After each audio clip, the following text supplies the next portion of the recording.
kind of tight for space here. What you do is all the ingredients that are already cooked, and they've been cooking and simmering on a low flame for a long time.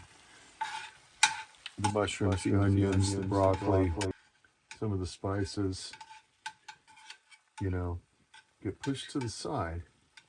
And now it's time to turn the heat back up again.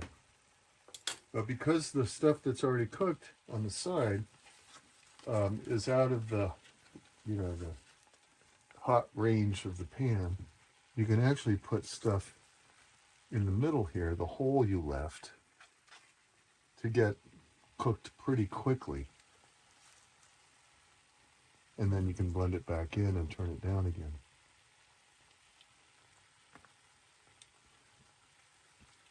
This is maximum efficiency cooking in one pan. You can cook a whole, entree, basically, almost the same, with the same degree of quality, by using special techniques in one pan.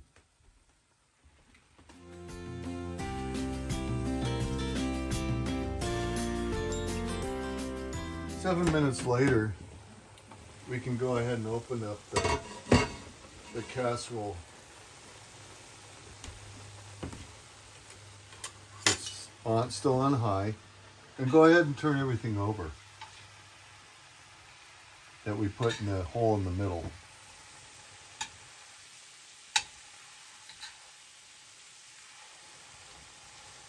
And we can go ahead and take some of the ground meat and smush it down a little bit so that it separates a little bit. A couple of last minute things you want to do.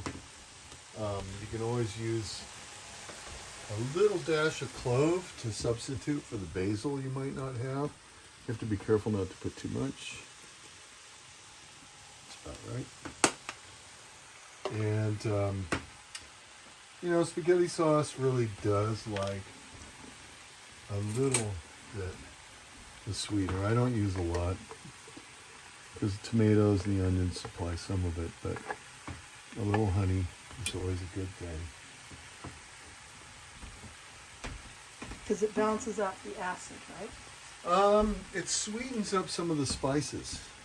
We're going to put some bay leaf in here. Now, I'm going to go ahead and blend the meat because it's ready into the rest of the bulk of the spaghetti sauce. Fold it in from the sides to the inside and turn it back.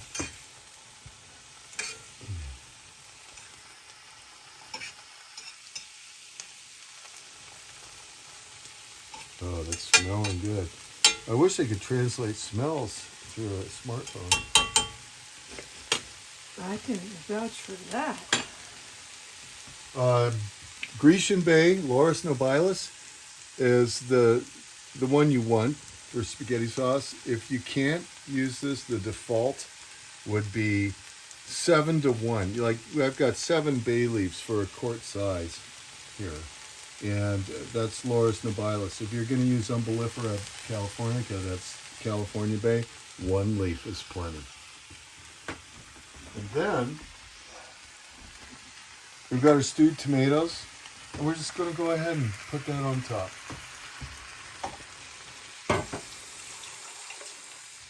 Yeah, it's beautiful. Spread out a little bit.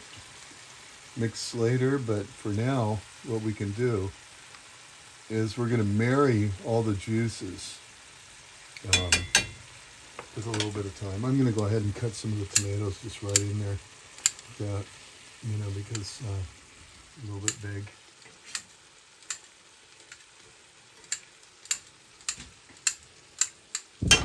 Fast work on that. And then what you do, you got it on high. Again, we're looking at a one saucepan, or one frying pan if you want to look at it, or one casserole dish. You only had to use one. Now what I'm going to do is let that simmer for probably about 15 minutes. And in 15 minutes, I'm going to add the pasta. And you don't even need another container for the pasta. You're doing this right. It's juicy enough inside there, especially with the tomato juice, all the blended juices with the meat. The pasta, you just, unless you're using tons of pasta, again, we're trying to make this a one dish entree. So you don't even have to get another dish dirty. You just put in the right amount of pasta and let it cook again. This is a durum wheat pasta. It's kind of a hard pasta. It takes a little longer than some. This is a penne. Good brand. I like it. Leave it on for 15 minutes. After you've simmered it for this first 15 minutes, you'll add that later. 15 minutes, it'll be done after that.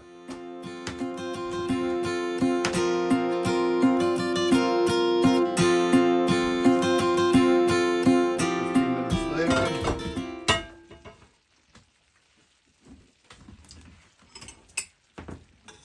the assemblage, the mixture, is complete. Pasta is well cooked. There was no need to drain water from the pasta using a second dish because you used the right proportions and you gauged how much time it would take and you knew how much fluid there would be. And it's done. And you used one cooking utensil to make a complete meal.